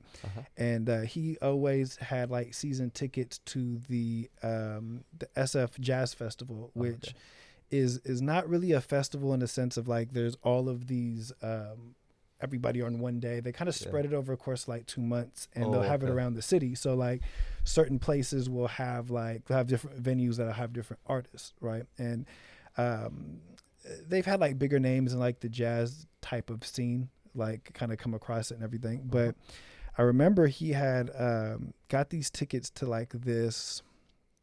She was like an opera singer, but it was two people. It was her singing, and it was somebody playing like the harpsichord. It's not even like a piano, playing like the harpsichord, and then like a what's that shit called? Did you It's say like harpsichord? Harpsichord, yeah. Oh, okay. I thought it was like a literal harp, and they were playing the chords of the harp. But they also had a harp. But like one of those big ass harps, like one of like there was a harp too. It's just, and that one person played like both of the instruments, and she sang, right. And to top it off, it was at like the Grace Cathedral in Nob Hill in San Francisco, right. So it's like there wasn't even that many people. What kind of music was she performing? Was it gospel? No, it was like Gregorian chants type shit. Holy right. So it was only like because basically you're in this cathedral, right, and there's maybe 50 to 70 chairs, so it's not even that many people there, right. And the guy starts playing the harp. She walks in from like the back singing, no mic though. It's all just using the acoustics of the cathedral. Barefoot walks through. I walk on barefoot like Rick. Walks barefoot to the front and like sings. That's that real boss shit. No mic the whole show. I don't even know if there was real words. I think she was just like hitting these keys, but it was the way that the acoustics in the cathedral were hitting, where it was like about halfway through, I was like, this is amazing. And there's no way in hell I'm gonna go home and like listen to this like on MP3 and completely ruin this experience that I had. So I think that some music is just kind of just more necessary to hear live. Have you ever thought, like, just the fact that like prior to record players, man, if you wanted to hear like music more than just somebody playing one instrument, you would have to go above and beyond, man. You have to get a whole band, orchestra, whatever together, somebody who could sing. Then it always has to be a live performance. And 100%, right? That's it. You go home, you don't have nothing to come back to unless you're singing that shit or humming it to yourself. You're literally you could only just sing shit to yourself or hum it or tap just to recreate it. So think about literally like, I forgot which composer it was, but think about like, you know, you may be gone to like the local tavern and somebody was playing like a piano, and like in the town square somebody had like a guitar-esque like string thing, right? You're not getting the notes from them. They have nothing to write the notes to and hand it to you, or so like you're hearing these things, right? You hear music kind of around in these kind of ways, maybe at like your religious service or whatever. Sure. But your friend, your boy, like your neighbor is like, yo, come with me. I got tickets to paid 2 pence for 2 pence and some duck goose to go to this amphitheater where they got some. So you go, right, and you sit down in like the grass area. They got first this time, and it's like, okay, I'm in, and then you hear like, doo doo doo doo. Damn, bro. Doo doo doo doo. Nah, when that dropped, that was the first. If Young Metro Dog, dude, you heard that, like, oh my god, what is this? And you went through the whole shit, and it's a whole feeling too, bro. It's a whole wave with these fucking.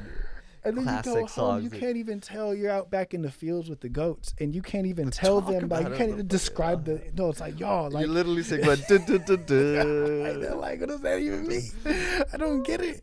Holy shit, dude. Like, if you caught them live back in the day, that had to be, like, people were going crazy. Like it was and one basketball. Not, bro. Like, that shit kicks to this day, dog. Right. It's fucking insane, man. You think Beethoven knew he was coming up with some fire shit as he was coming up with that fire shit, bro? You know he did, because he was also in these same places, right? So he would go to the local tavern, he'd be in the back like, man, I make better shit than that, right? The town square with the dudes playing like the fiddle. He's like, nah, that's that whack shit. It ain't no Ralph though. He hit the lab like Dr. Dre, and he was like, nah, they ain't gonna know what hit him. He's like, nah, like he went to like the church service as well. Right, he just felt the vibration, like, nah. He was actually just reading the crowd, and he was like, nobody fucks with this like that. Like, OG DJ, dog. Beethoven was also the OG DJ reading the crowd. Right, exactly, because he could the deafness, so he was just reading the crowd, and he just knew, like, because imagine you're him, and you're up there and you're playing the shit and you're looking out to the crowd and they're like doing backflips. They're like taking their little hats off. And just groping women. Doing that fucking rowdy shit that like, these boots did, bro. They had the mug. The mug swinging. And I had to, like, that was it right there. Cooked chicken. If you can go back to like any concert, like a time machine, that's got to be like top 10. Like, I'm sure there'd be some top crazy like one-off things, but just top to see Beethoven at all. Imagine you were able to see, I don't know if it was the same period, all you history buffs like lined it up for me then, but imagine you was able to see like on back-to-back nights, you seen Beethoven and then Shakespeare. But like, imagine you seen Shakespeare the next night. And like, it was like, wow, like that's why he's the GOAT. They used to have festivals where like there'd be different stages, and you'd have Beethoven in one, Mozart in the other, Bach in another. OG Coachella, the first. Yeah, they would compete for like audiences and such. So as soon as one would go off, the other one would try to go even louder. Right, right, Yeah, right. shit was See crazy how many back people then, like go yeah. around. That's where the Concessions. that's where the you go to a festival and they got that big ass turkey leg. That's where it comes from. It's Yeah, the 'cause you first could festival. rip it off. Yeah, Right, yeah, right. They the were turkey selling those. legs. Yeah, Exactly. It's tradition, almost like fish and chips served in newspaper in England and shit. right. So Yeah. shout out to all the festivals that hold The that original ones in alive. Britain. Um, Timo says end times at the back bar, best acoustics for that venue. The walls hummed. Yeah, that James Levine guy sure did. He did well that night. Killed that one. That's an all time performance. That's right there with Beethoven. Which venue was it? The back bar in San Jose. Okay. James Levine. I was in the back. I Nice. had caught that one. Nice, That was nice, crazy. nice. I was like, whoa, this is. Wow, You is just that felt it Beethoven? everywhere? yeah. Nice. It was actually, it was good acoustics for that. Mozart must have had the mosh pits going Oh, crazy. Oh, they were definitely. I heard that he would stop sometimes. Open up the pit. Open it up. I'm not continuing on He this actually, digital- that's where Funkmaster Flex gets it from, where he stops it and restarts it. Is he would do the dun dun dun dun dun dun dun dun, and then He just stop, keep and then would going. just bring that back, bring that back. But those motherfuckers who used to tease Fear Release, they'd be like, "Da-na-na-na-na, And like, da-na-na-na-na-na-na-na-na," and they're just going nuts. man, no, for sure. Like that was it. And because they didn't even have written music, they couldn't even make like the guy at the tavern couldn't even make a fake version, right? Like he couldn't even like recreate. There was no jukebox or whatever. Nope. Okay, imagine like, because my uncle used to tell me that when Prince would perform back in the day, right? He would like perform at like Oakland like arena or something like that, right? And then he would for the rest of the night like just drop into these like small clubs Okay. and just like play. And he plays like 4:00 in the morning, like San Francisco or something like that, right? Imagine like Mozart, fresh off the big amphitheater, right? He did, the royalty was there, but then stopped by the local pub, the tavern one time, was like, you know what? Let me come in and show y'all. And I was like, oh shit, is that Mozart? Yeah. Because you have no like internet to know if that like a picture is Mozart is or that not. Mozart? I think that's Mozart. I think that is.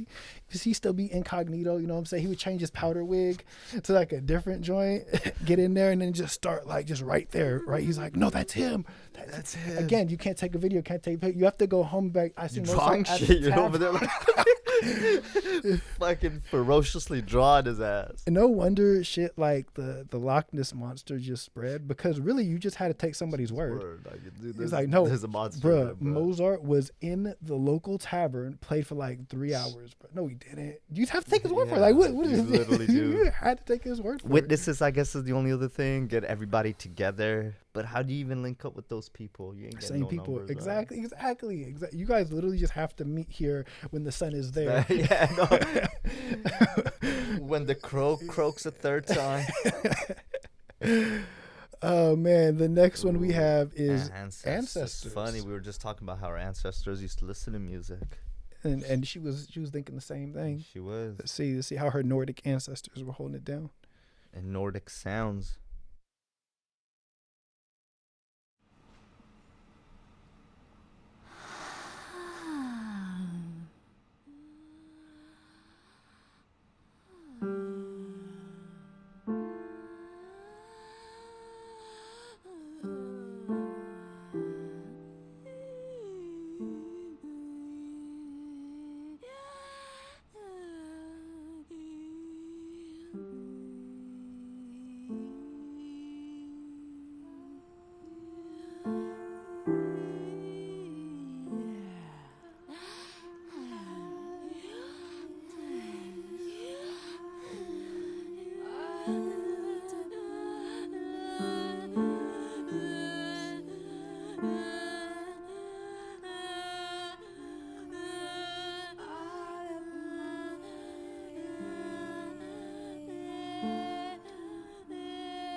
In case anyone was wondering what Icelandic sex sounded like, That was it right there. that was it. Haku said using a lung infection like an instrument is Oh man. absolutely. This was This is actually a this she made this for there was a black lung epidemic going on in Iceland at the time, and it was a bad. she because of was this was frostbites. a song made like in support, like in benefit. She Yeah. performed it at a benefit. That was the other concert you were talking about, like, Mhm. and that's actually Rozelle hitting the Background. no. Rozelle is the other one. That's actually Dougie Fresh. Oh, That- yeah. Like that was Dougie Yeah. Fresh. That's like little known. He's actually, I don't know if a small little known fact, Mhm.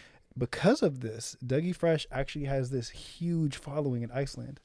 Yeah. He's like He has like- dual citizenship there. right. He's like the he even big ran there, for yeah. like mayor of one of the towns. Yeah. Barely pretty big lost there. though, but like he's Dougie Fresh does his thing out there. It's funny because if you check like the Apple Music, Spotify charts for Iceland, like Dougie Fresh is consistently in the top 50 to this day. still A lot of exactly. Slick Rick plays. Right, It's right. insane. Yeah, big Uh, follow. So shout out To Bjork Dougie for Fresh. giving him the Fucking alley oop. Rozelle, Dougie Fresh. Are we missing any other big beatboxers? Big beatboxers. Those two would be it. Uh, Scratch, who was funny enough also on the Roots. Like at one point, the Roots decided like we're gonna have two beatboxers. They had Rozelle and Scratch, if you recall. Yeah.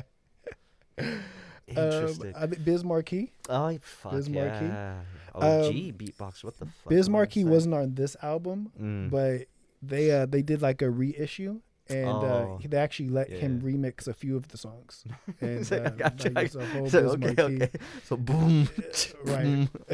right. Sick, sick. She's actually also huge in the beatbox community. Yeah. Bjork. makes sense. She hosted one of the beatboxing championships. Hosted one of them.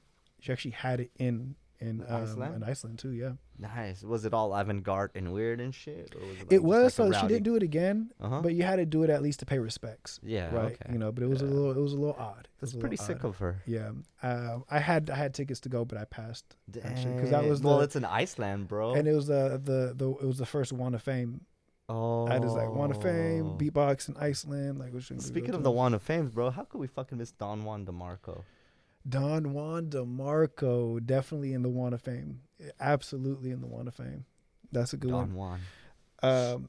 Haku said there was a French guy that used to hold it down. Early YouTube, MySpace, I remember that. It was the Mm. French guy who was beatboxing. Okay. I do remember that. Okay. That's interesting. Shout out to that guy. I The bet French you got he's a lot of cool hip hop artists in general. Wait, do we count Jean in the Johns? Absolutely. Jean? Jean Valjean from Les Miserables.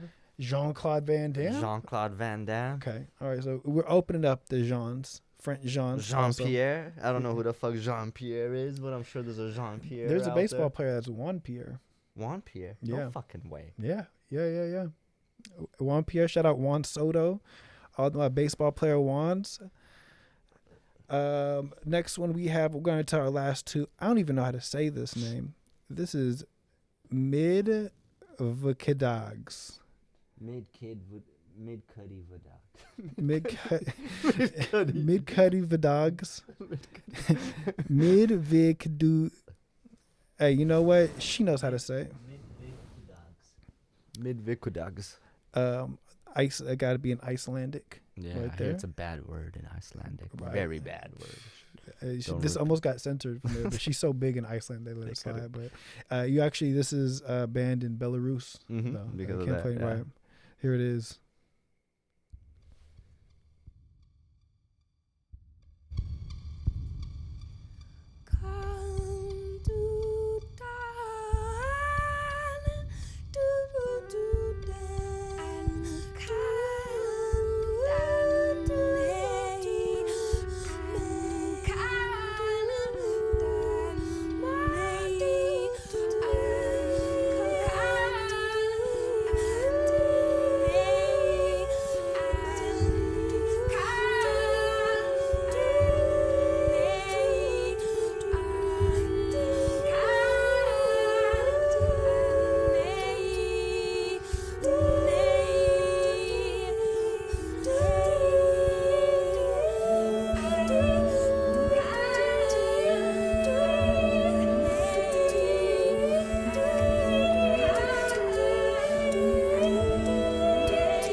earlier Haku had mentioned how one of the songs would make a perfect Griselda sample. And this kind of made me think like this would fit right in with the Roots, like something that the Roots could use, because it made me reminded me of the intro to, I think it was How I Got Over. It's Yeah. like do do do do do do do do do. You I know. remember that. Yeah. Yeah. Kind of remind me of that. It's just again just such a. I know I've said the word interesting so many times that I can't think of another like synonym or word to use, just because all of these tracks would traditionally, and what I'm used to listening to, fall in as the sole track that sounds like that, and usually in the interlude spot or just Right. like Right. just that little off track, and then go back to the rest of the sound of the album. Whereas this entire album consists of that, you know. Right. It's like an album of quirky interludes. Yeah, in a sense.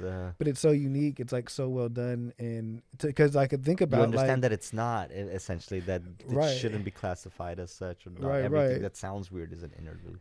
Because I guess that goes back to artists probably trying to experiment on interludes, and they see that as like a minute to try whatever the fuck they want. you right. know? No, like, very true. And she made whole albums of that. She was like so locked into the concept. It was like, whereas I think you're right. Other artists was like, okay, what's the closest I can get to avant-garde? She was like, touching it. She was like touching avant-garde. Yeah, no, it's beyond touching it, owning it, man, defining it. Right. Haku says, I feel like this album kind of requires a visual element to drive home her concept fully. That's something I was That'd be thinking really too.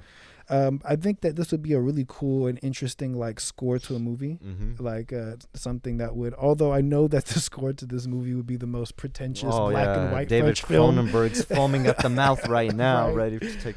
But you know, It would be like, yeah. it reminds me of this idea that because it takes me to like FKA Twigs music, and it also takes me to this artist who's named Serpent with No Feet.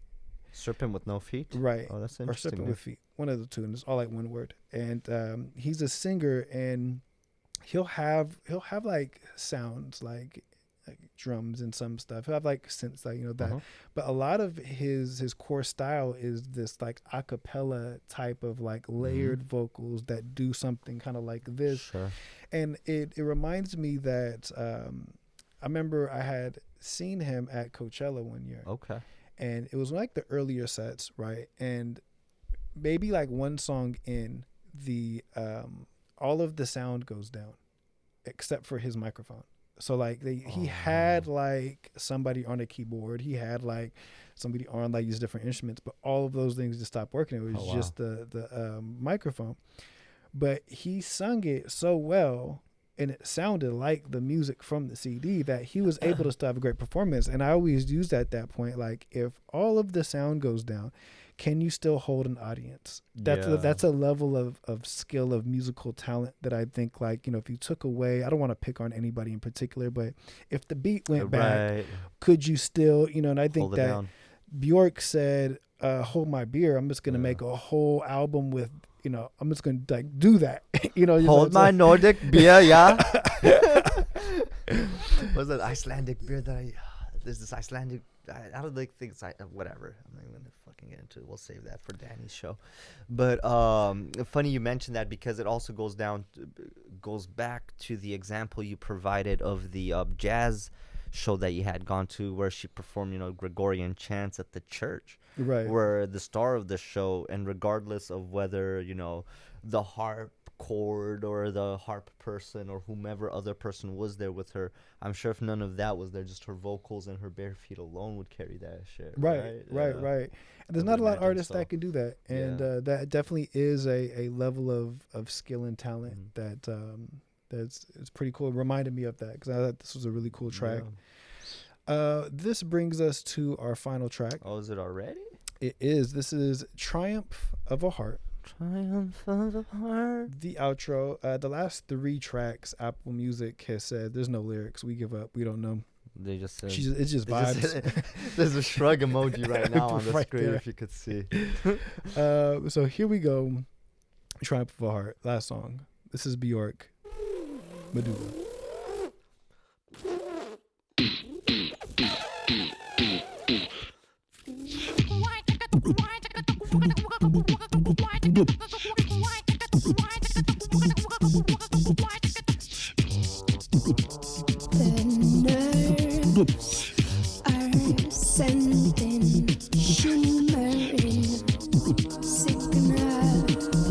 through my finger, the veins support blood that gushes impulsively towards the triumph of a heart that gives up, that gives up.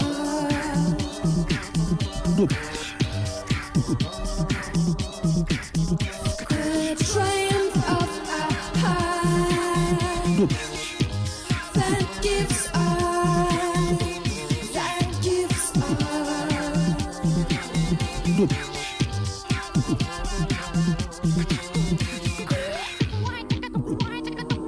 the stubborn trunks of these legs of mine serve as pathways for my favorite viewer,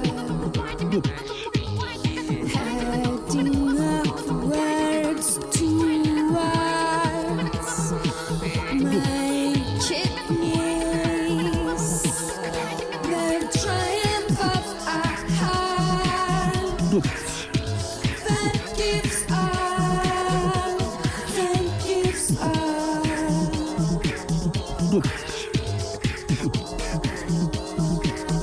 The triumph of a heart that gives up, that gives up.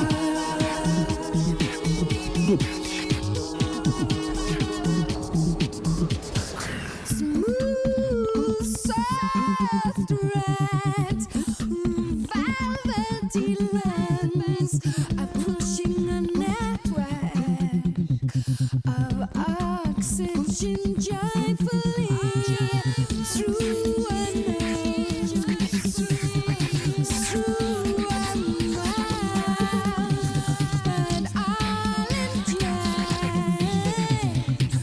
I'll enjoy the triumph of a heart that gives up, that gives up.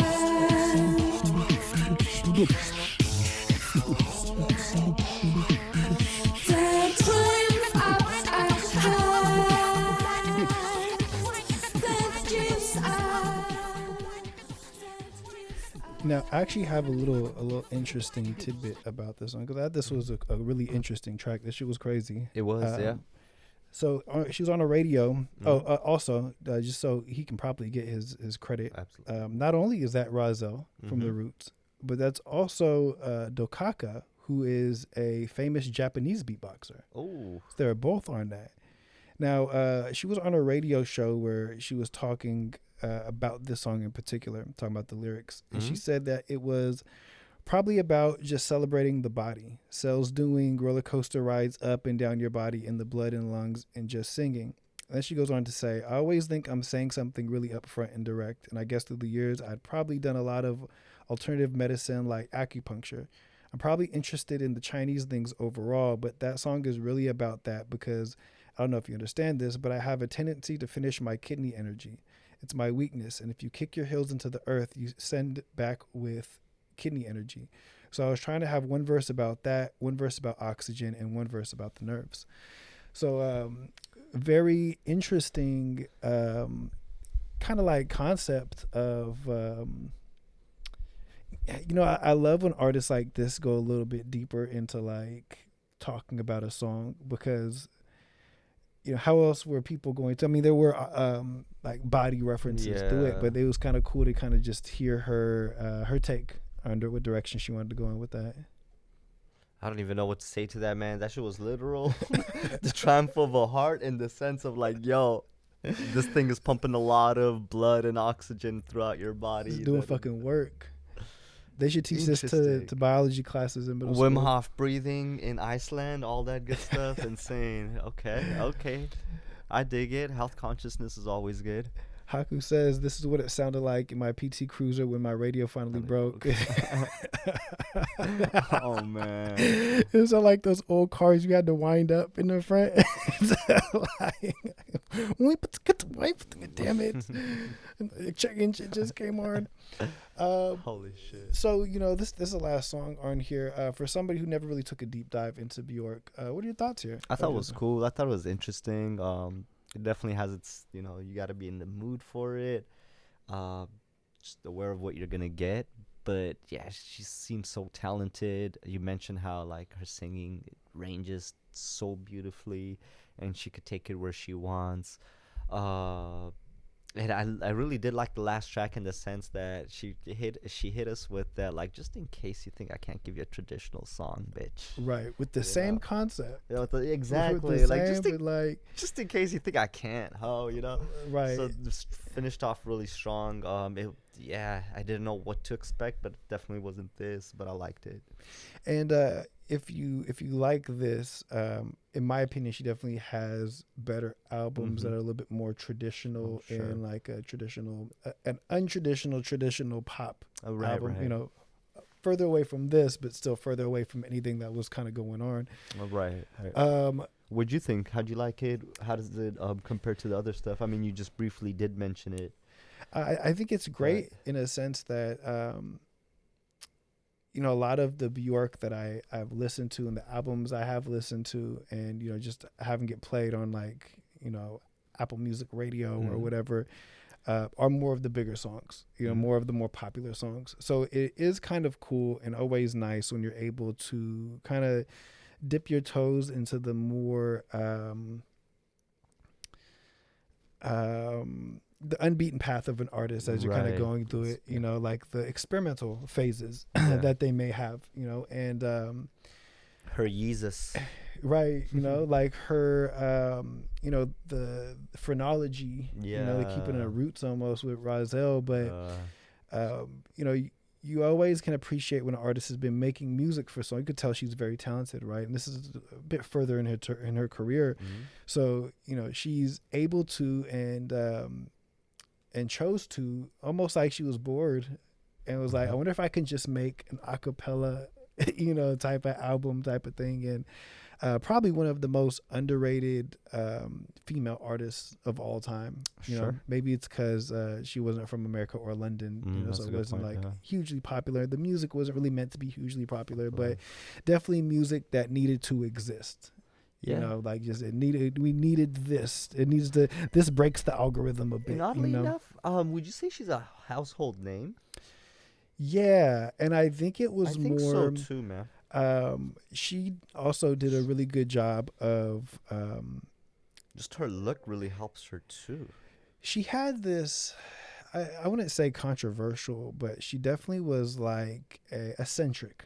Yeah. Right. So like one of the famous things whenever you hear people and like she's in the conversation, and when people bring up, like on a TV show, a cartoon or something, bring up Bjork, it's that that white swan dress that like wraps around the thing. So it was like almost like the original Lady Gaga in a sense of like had the eccentric kind of look, and was iconic, in those kind of ways. So sometimes the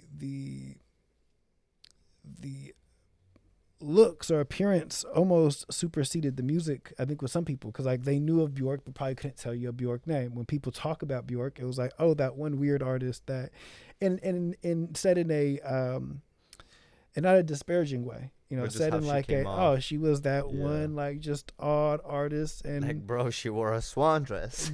Right, exactly. And I think Lady Gaga couldn't compete. She wore a meat dress. With the meat dress, it's not the same. It's not. It's actually kind of gross. I don't know if it was real meat, but if it was real meat, it's kind of gross. It's a waste if it is. It's ugly if it isn't. Great album. Yeah. Suggest you guys go in, get in deeper to Bjork, and just so you know, Haku spent his hard-earned BSBs to choose the next album, which is The Prodigy, The Fat of the Land. Are you familiar with is the Prodigy? Am I a Mob Deep fan? Is that? I'm just kidding. R.I.P. Other Prodigy, But no, not the Prodigy. I'm guessing it's a rock band. Let's see. Just kind of look it up a bit just to kind of get an idea. The Fats of the Land. Electronic. Okay, that should be fun. XL Records, so maybe maybe from London. As we peruse out from Iceland to next week. XL was what MIA was on, right? Right. Okay. Adele. I think was Adele's XL. on XL too. Yeah. At least at first, she's a pretty big. That's a pretty big label. They might have like a. Actually, I think it's independent. I think it's like one of the bigger independent ones. Too, yeah. Haku said it's absolute classic. I'm looking forward to that one too. because you know what? Fresh off of our boy Freddie Durst from Jacksonville, taking it out to the Icelandic sounds of Bjork. I can't wait to get back to London town and see. Oh, they're British. British, yeah. Okay, late '90s, so late '90s electronic. So we might be in for a treat. This has been a great episode. Thank you for everybody for enjoying this Bjork with us. If you liked it, shout out to the chat. Follow us on TikTok, on YouTube to check out the latest episodes, clips. If you missed our new music release, we're going to have it on there. Other than that, it's been a great time. Yep. We'll see you guys next week. This has been the Book Club. I'm Episode James Levine. 17, and I'm Mohammed. Peace out.